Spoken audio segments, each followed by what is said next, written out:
Good morning to all my viewers out there. Hope you done woke up and you done prayed and you done thank God for His grace and His mercy.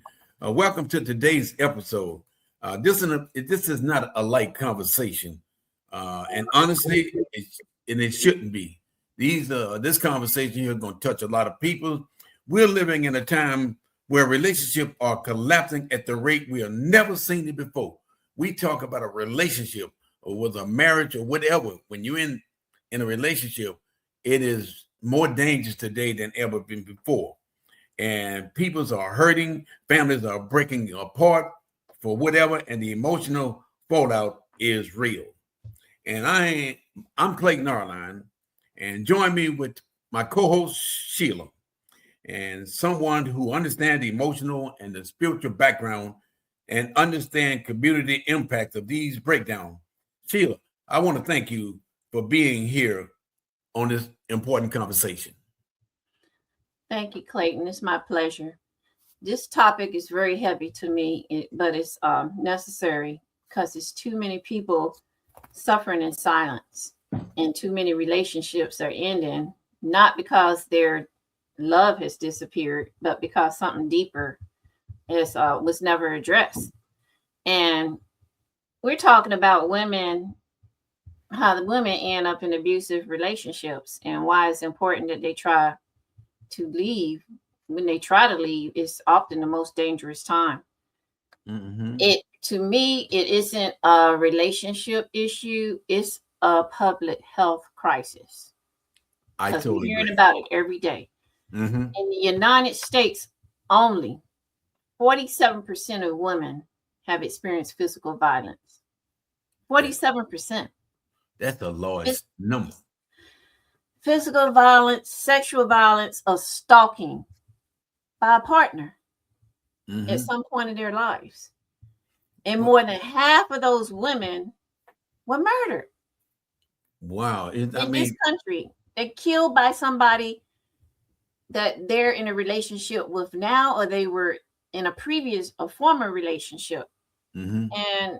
And this episode is going to unpack some seriousness that it deserves, because people need to hear what's going on. So thank you, Clayton, for having me here to talk about this conversation, because I feel it may save lives. Yes, and another thing is too, it's just to hear from both sides, and Mm-hmm. and people can, they can judge their own opinion. This segment is about the pressure of unrealistic expectations. Mm-hmm. And so when we look at that, let's start with something that quietly destroying. It is quietly destroying relationship and unrealistic relationship. Let's start with that. People are entering a relationship with fantasy shaped by social media.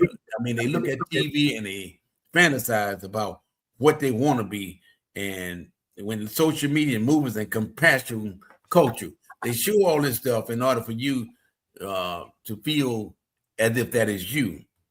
And when reality doesn't match the fantasy, they walks away. I mean, that's just the way life is, Sheila. It's not good, but I agree with what you're saying. We created a world, not we, but the world's people expect perfection, but don't expect to put the work into it. And the truth is, real relationships require patience and sacrifice, and most of all, emotional maturity. But we're living in a time, Clayton, where people want a reward without a responsibility. Women don't choose abuse. They, we choose people that appear to be safe. You know, sometimes they get, love bombed, and they people come into a woman's life and try to make pretend, this false pretension to me, to make them feel like they're the center of the woman's world. And then by that time, sometimes abuse shows up, and she's already emotionally invested, in the relationship. So it's something I'm glad we're talking about. It's something that it really bothers me as being a mother, being a female. And I've had friends that experienced some abuse like that. And you know, Sheila, I'm gonna tell you something, and just like I said, look at that percentage rate. I mean, look at the time during the time I grew up, it was not like that. I mean, that was, but right now it's about murder. If I can't have you, nobody else will. And peoples are tripping out these days. Look how many women are being murdered by their spouse or ex-boyfriend or in a relationship. And some, in many instances, they only been in that relationship maybe 2 weeks. And so most people saying, well, you must be desperate. It may not be, it could be just a sign of insecurity. And that pressure that you just talked about, Sheila, and that constant comparison is crushing relationships before they even have a chance to even grow. Now, I don't know if you're going to agree with me. It's destroyed before you even start. Otherwise, it's finished before you start. I think it's like Charlotte's Web. Sometimes women unintentionally get in a relationship, and like a few weeks or a month, they know it's like red flags stick up. You're right. That's exactly true. And when they try to leave, they get threatened. The person threatens their family, their kids, and they threaten to kill them.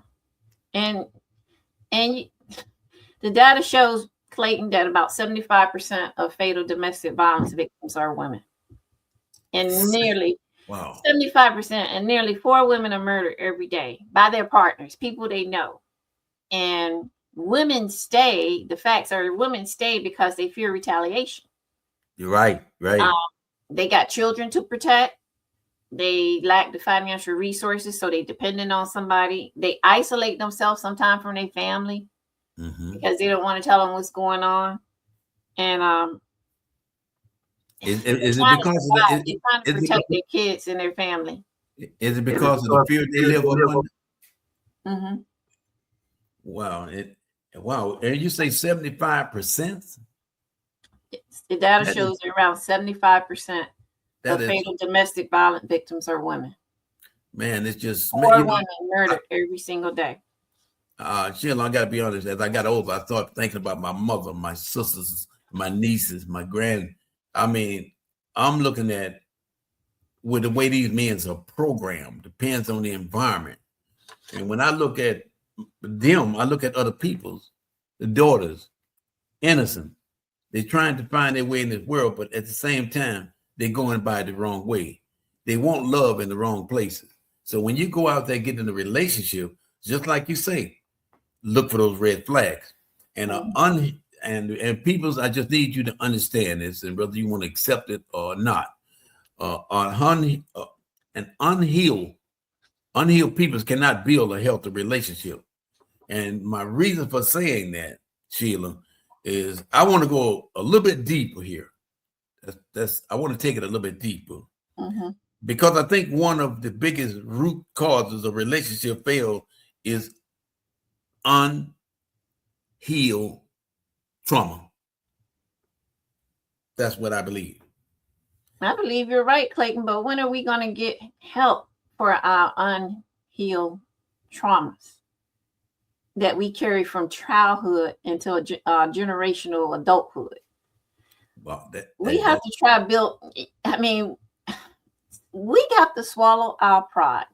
That's true. Absolutely. We have to. People say, "Oh, I was brought up like this in my child." You can't keep using and going back, because once you keep going back to that mental state, you stay in that mental state. You get stuck unless you don't get help. We have adults trying to build a partnership with wounds that they acknowledge, and that's why it's so important to get help. Because when you're unhealed, you don't choose partners. You choosing that pain, familiar pain again. That is real talk. That I got to agree with you. It couldn't have came out any better than that. And just like you said, it's unhealed peoples cannot build a healthy relationship. And so for those individuals out there who going through that type of situation, and especially ladies, I know that ladies got a lot of peer pressure on you, girl. You got to have somebody. I mean, you can't be living alone. So, and you got 8 kids, man, you need a man.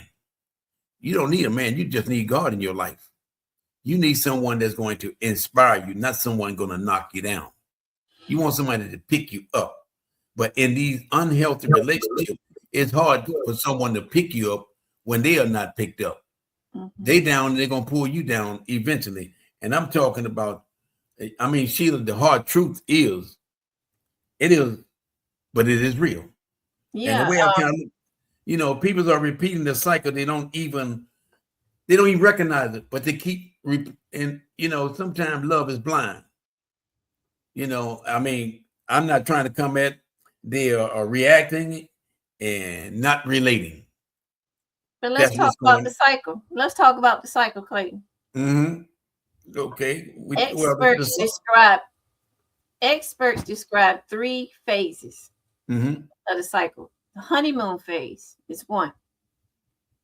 Tension building, and then the violent incident. Wait a minute. You say the honeymoon? I mean, the honeymoon phase. Okay. You know, you all infatuated, whatever. And then after that, it's the tension building. Mm-hmm. And then the violent incident comes. And after the violence, the abuser becomes remorseful, apologizes, makes these false promises, and the cycle starts again. Mm-hmm. That is true. It creates a trauma bond. It's a psychological conditioning. The brain becomes so wired to the cling mode and to the good memories that it memorizes the danger. Wow. And so when you have low self-esteem and any kind of childhood trauma and lack of support, the bond becomes even harder to break. So you hear about women getting out of one bad relationship and then going into another one. Mm-hmm.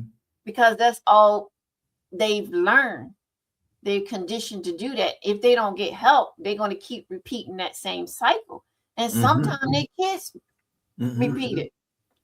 So until healing happens, the relationships will continue to break under the weight of the unspoken hurt that they're carrying. And that's real talk. Do you think that's really passed down to a generational type of thing eventually? Well, I think if a child experience trauma, sometime that, like I say, that trauma, if they experience things and they learn things, and they say, if they see their parents fighting and getting beat and things like that, sometimes they can break that generational curse. Mm-hmm. But sometimes if they don't get help and they don't talk about it, it weighs in them, and they use. Haven't you heard displacement? Yes. Yeah. They take all the anger they have and displace it on somebody who didn't even cause it. It's just like we talked about.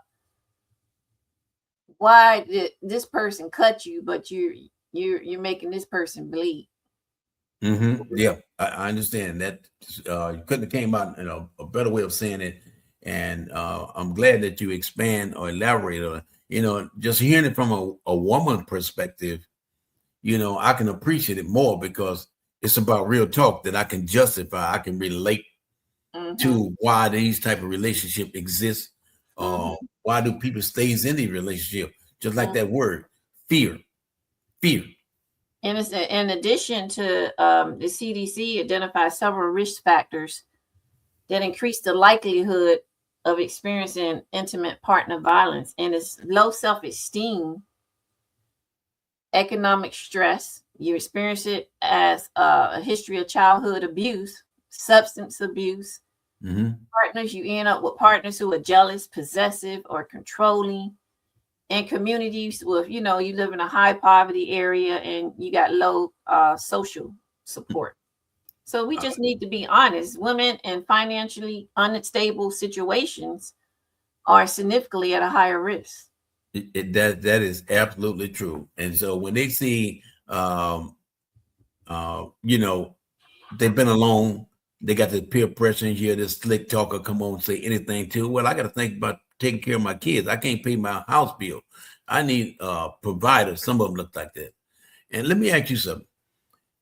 As from a woman perspective, do you think that a woman been in an abusive relationship all of her life, and she run across a man that is really, really caring, do you think that would affect her relationship in many ways, some ways? She's so used to being abused in several relationships. Now she found someone that she. Well, I've seen women, they repeat the cycle. You got Okay. a nice man that comes wanting, oh, he too nice. He too Yeah. nice. Mm-hmm. He don't look how you want him to look. Right. Or he's not the bad guy in town, you know. Right. So sometimes it's a mental thing that they said they are selective on who they choose. They're choosing, you know, these partners. They can say yes, but you know, sometimes it's a money thing. You know, they say financial abuse occurs in 99% of domestic violence cases. And All right. you in poverty, it makes it harder for a person to leave. Look, see, now this is a little off subject, but I just need to look at these ways women feel like they have to have someone. Let's just take a second, and look at today's society. The way that these girls are dressing, they want to bag it up. If you find a woman that's been in the club that's bagging it up like that, do you know my perception is no, leave it alone. Because if a woman won't be doing all that, you know, but when you trying to make a living and you're insecure and you've always been put down, you would do anything to get that attention. But it may not be the right way. Men prey on that. You're right. They prey on that. And once they get you, they got their grips on you, they control you, and they could be abusive. You're right. That hey, they can be I'm glad to hear that. In the world, when they first meet you, treat you like a queen, and then they got you emotionally intact with them. Right. They got your mind, and then they control everything you do. That and you think that the main objective is to be able to bait you in just enough to control you. And once they have, if women seem so desperate, yes, desperation. Men know. You a man, you know how to read that. Mm-hmm. You already know when somebody's weak. Oh, I can get that one. That's true. I can make her do what I want her to do. Mm-hmm. You know. And you got like 5, 6 other women. You got your main queen, but the other ones you abuse.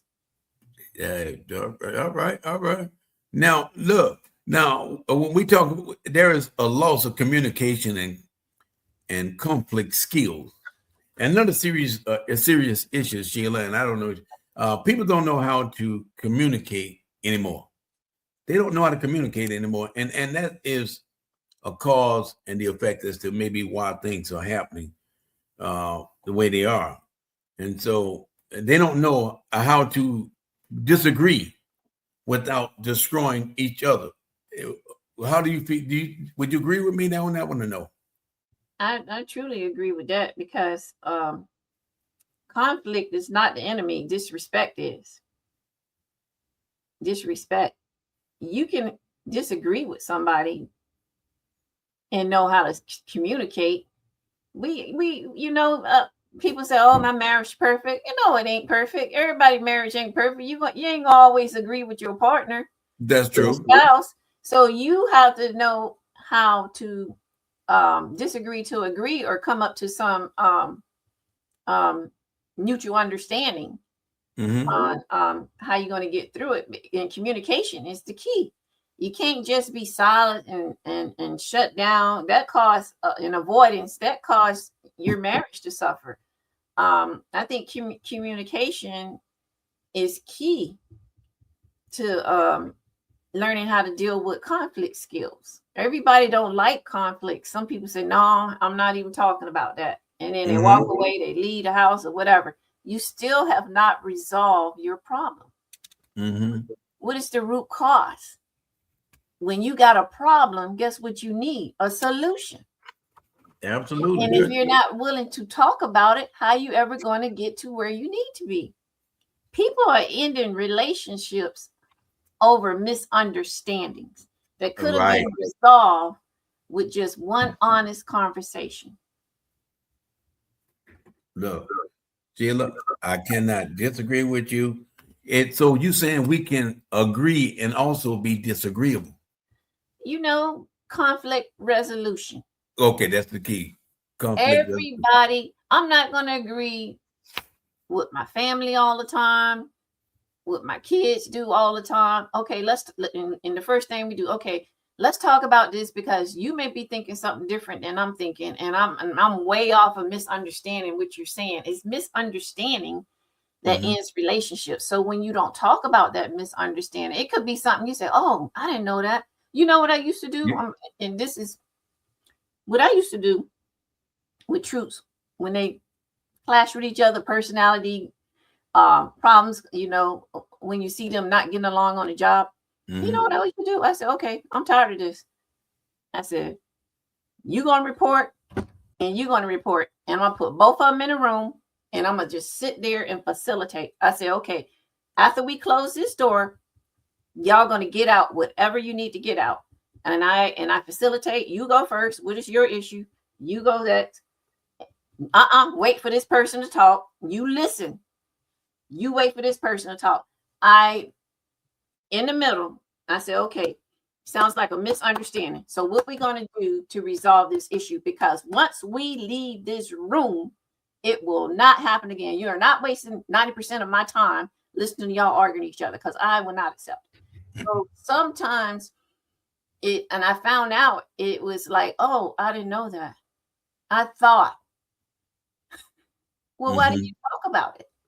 Instead of assuming somebody is doing something that you don't want them to do, or saying, or they're not interpreting, or the person's not interpreting it right, or the person is not communicating exactly what they want to say. So communication has to be in the middle of a relationship. You know what? That word communication. And when I say I can tell that military background, when we're looking at problem solving situation, once you identify the problem, then you come up with 1,000 solutions. And by you being the middle person, I'm going to be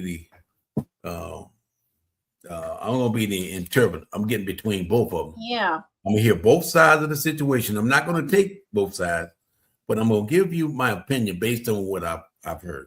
Yes, and the military paid me to be a facilitator. So I was a facilitator. I was kind of like non-biased. I would go into your organization not knowing anybody there, but just by listening to what each side is saying, I said, okay, this is what I'm hearing. Am I right? Right.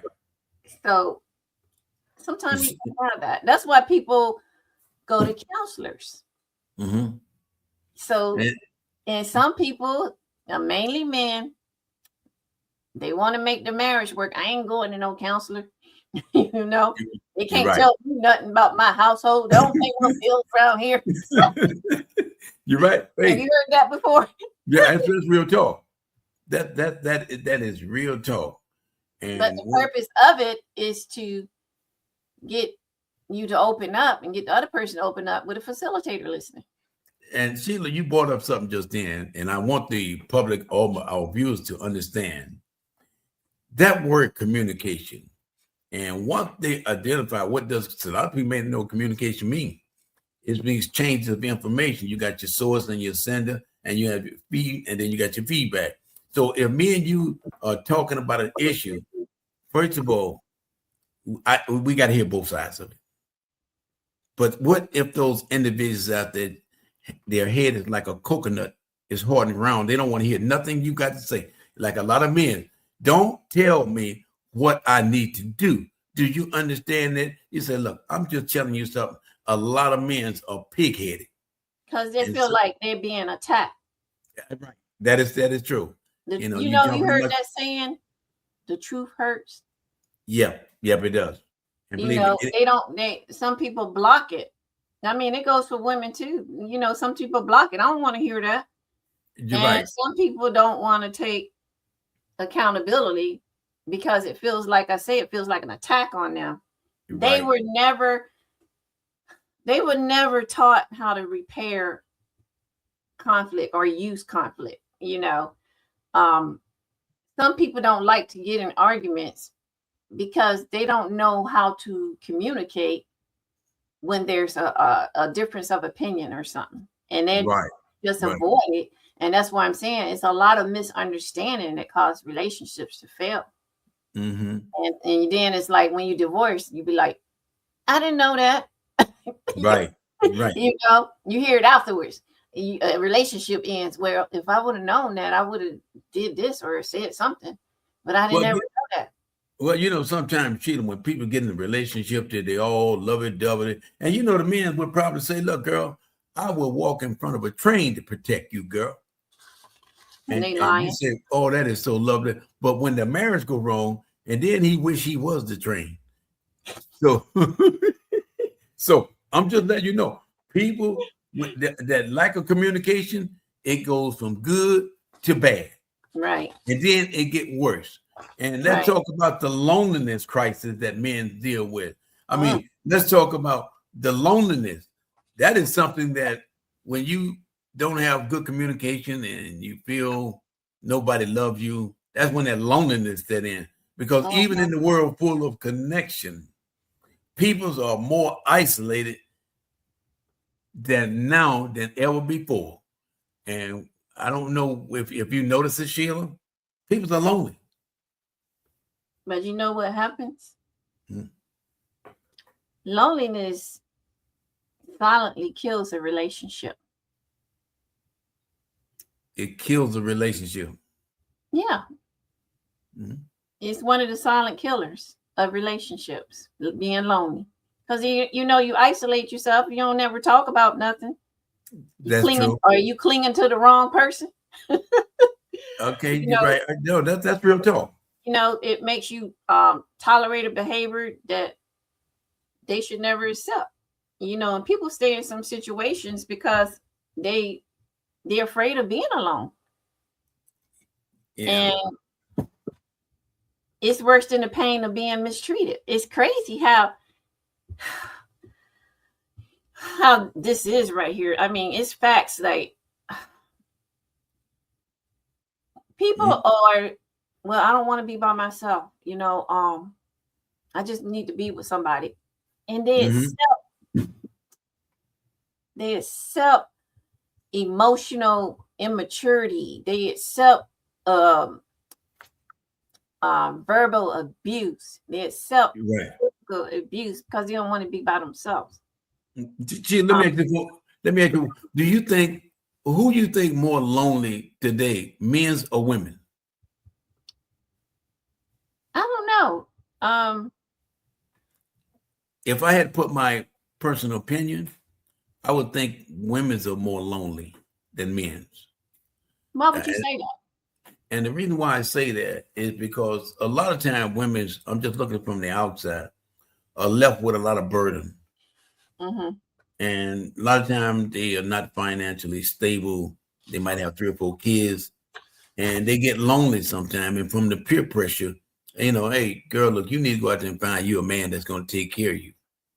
And and now it's become desperation. And I just wanted to ask you that one question. And that Well, loneliness, I and think a lot of women these days are happy by themselves because some men cannot, they times have changed. Basically, they don't have to depend on a man anymore. mhm, So a lot of women are happy being single by themselves, and independent woman. yes, very independent. They're educated, they have jobs. They're like, they're not desperate. They're living Mhm, their lives. And mhm. then you got some men that are jealous. You got some women who are very independent, married to men who are insecure about their woman being so independent, so thriving and stuff like that, it becomes where, if she makes more money than I do, Yep, yep, yep. That's true. that could be a problem if you don't That's talk about right. it. So That is true. you got some partners who are possessive, they're jealous, they're controlling, and and everything goes downhill after that.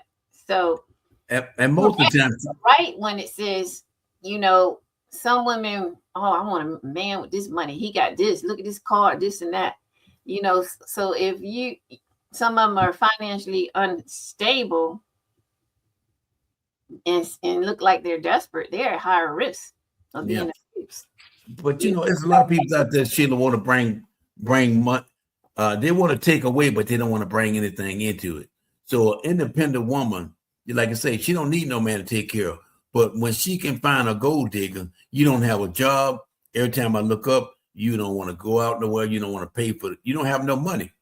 So if you fall into that trap, being an independent woman, you're not independent. Right. I mean, that's my personal opinion. Right. And and that loneliness is driving people into a relationship they are emotionally not prepared for.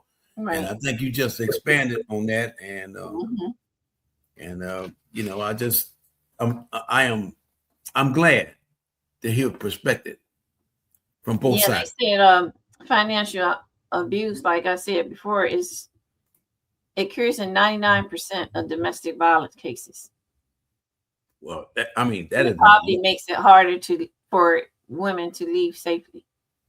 Mm-hmm. Because I don't know why it bothers me every day on the news. You hear how these young, beautiful Black women are being murdered by their partners. It's alarming to me also, and it's like I say, even like I said, relationship go bad. I don't want to. She don't love me, or I just met her.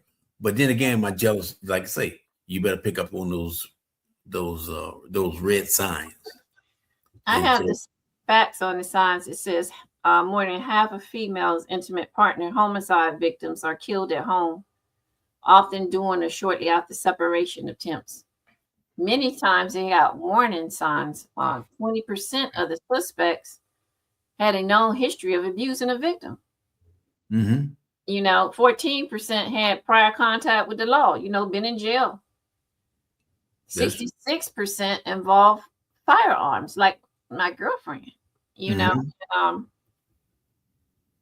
some of them are preventable and predictable, but some aren't. But the patterns are there. Well, but Sheila, they're not trying to cut this conversation, but I just saw on the news this morning that this woman just met this man. She met him in a bar, and he was very nice, very nice. He was well independent, and she had one son. So that's one thing, you got to get along with the kids. So if you don't develop a relationship, so every time you looked up, he was always yelling at the kid. Well, this young boy wasn't used to that. And so one night he started yelling, and he's 16 years old. He started yelling at him. He said, "You're not my dad." And so this guy, now the real him come out. He jumped on the boy. The boy, he knew what a gun was. He jumped out and just shot him. So I know that's something that is, it's like I say, it depends on the environment that you're going. It's just got some people, they're a walking time bomb. In other words, you can't say nothing to them. They're always looking for that. And Sheila, I want to speak to a spiritual side of this, because I know you see a deeper pattern than I do on that spiritual side.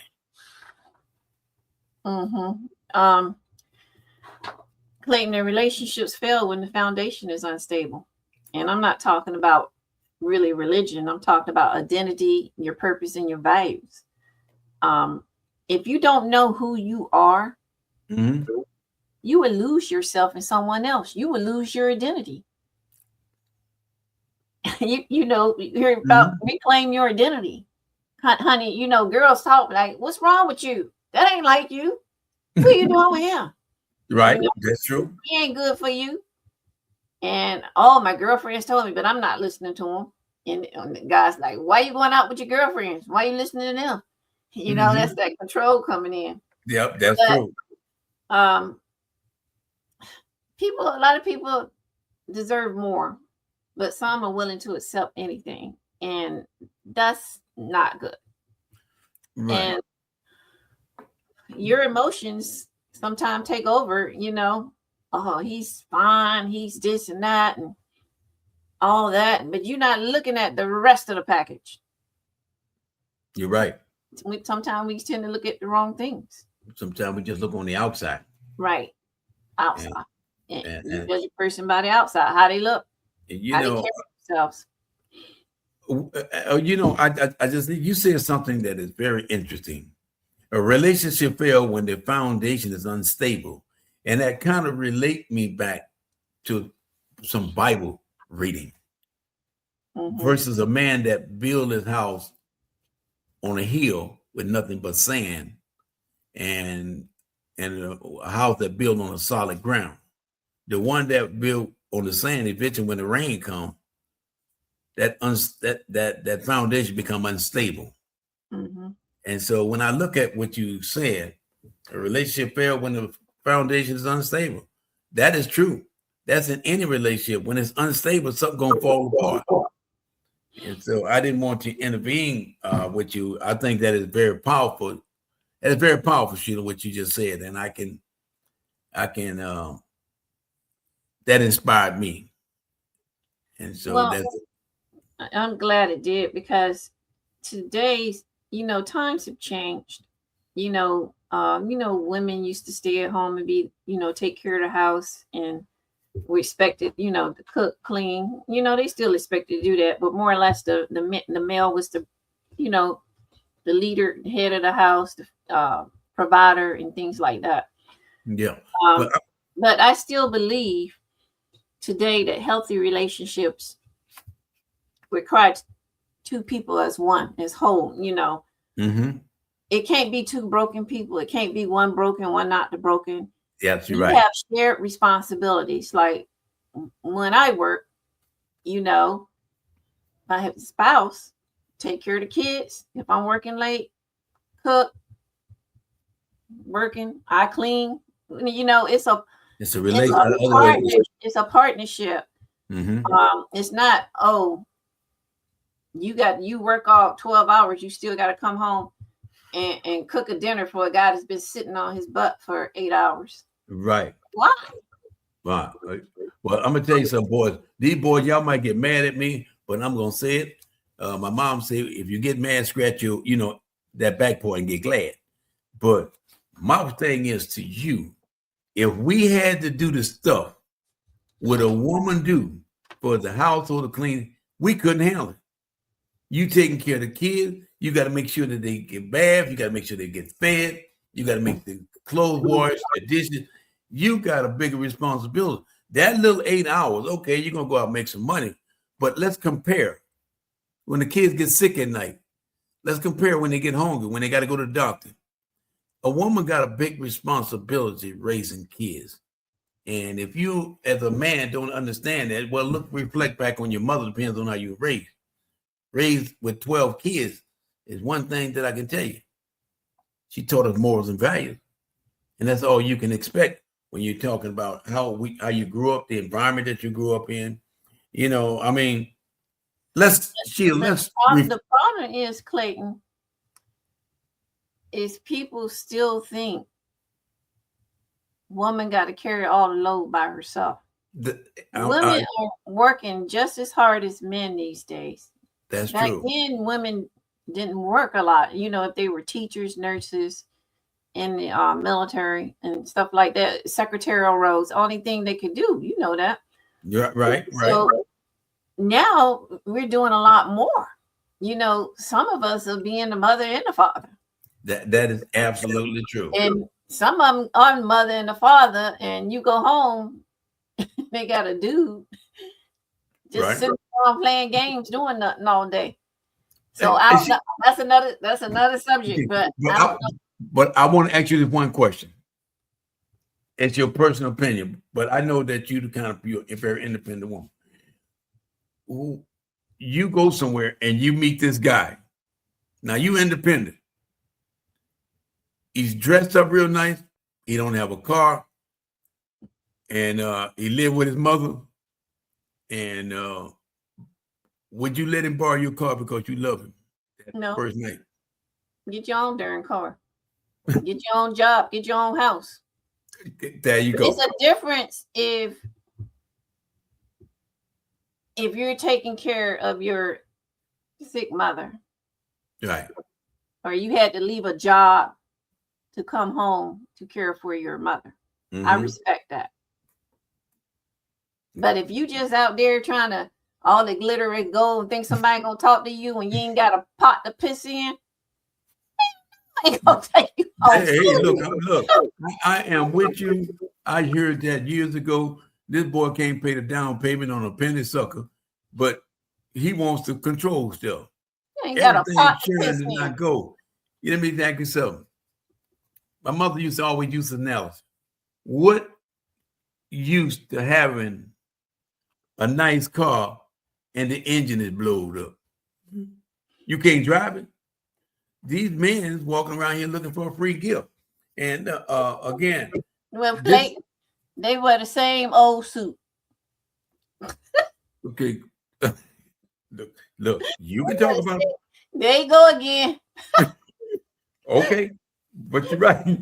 They were joining with that same old green suit on, and they begin to know you if they see you with something different. It's No, yellow that's not suit. John. They got yellow suit. Yeah, so you know what you're dealing with. Now, look, there's a little bit of Sheila. Let me ask you something.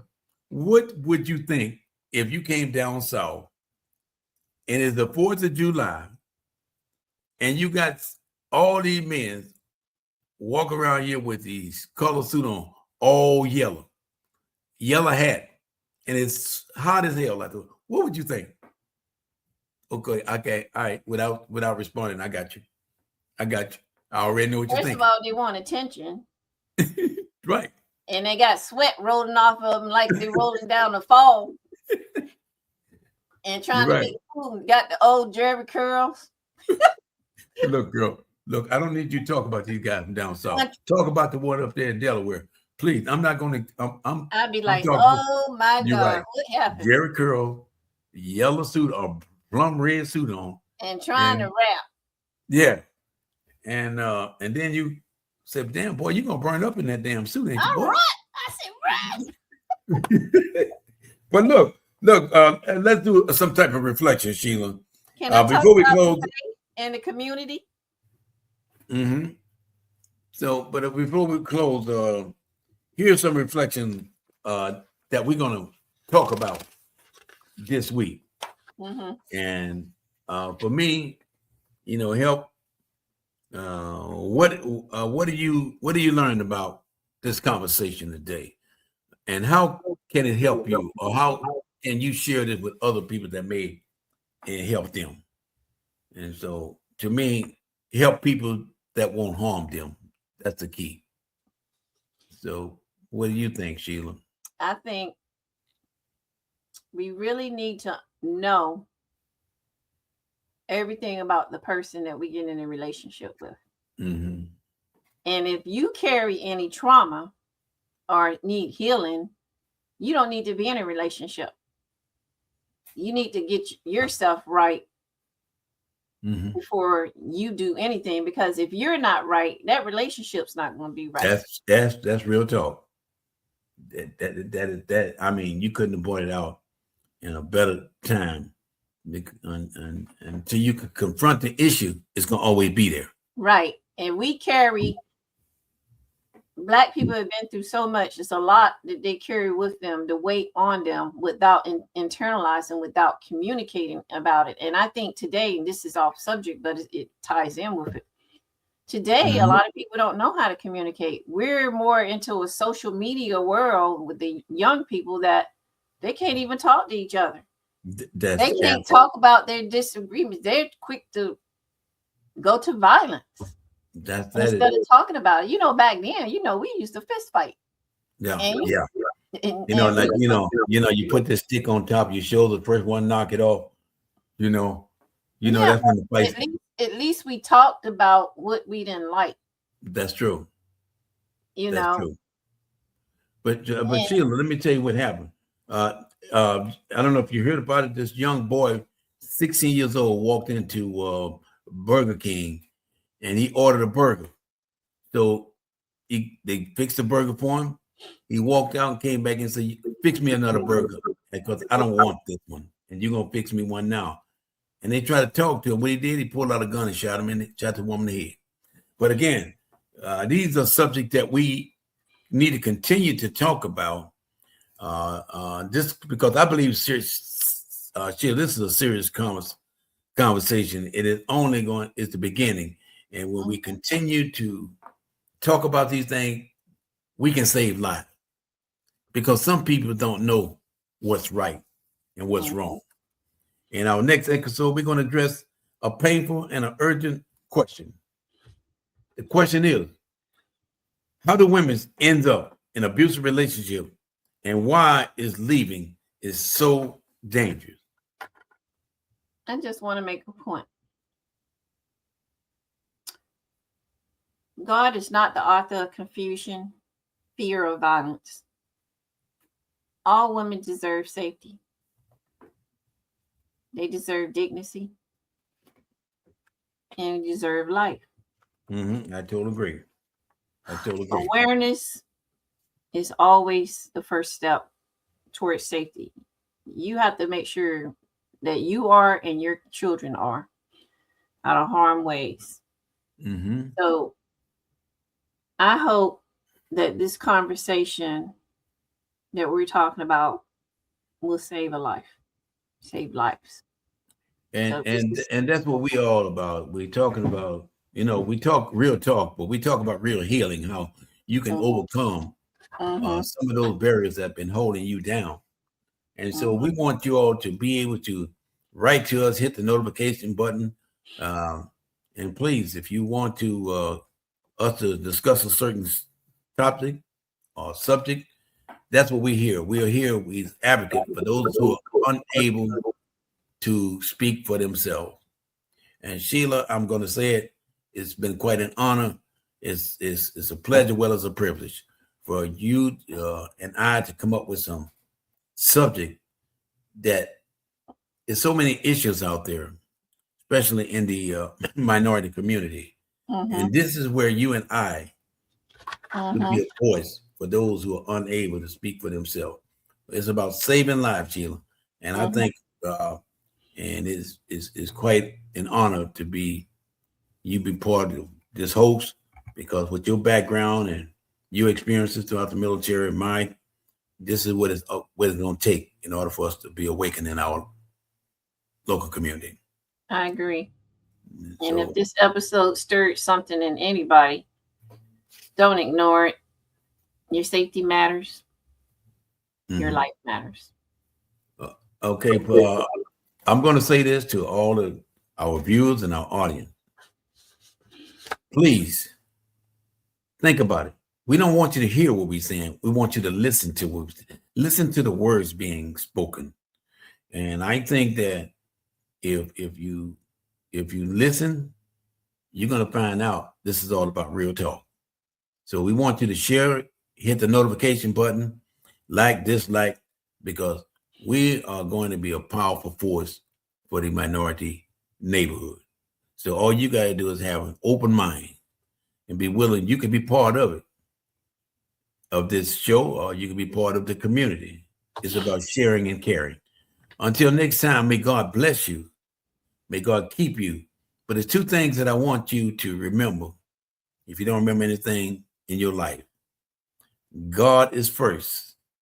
Remember the two most important commandments out of the 10. You must first love thy God with all thy heart, mind, body, and soul. And the most important one, the second one, is to be able to love your neighbor as well as yourself. So if you can process that, we won't have as many crimes that we're dealing with today. May God bless you. May God keep you. Keep praying and asking God for strength. Adios.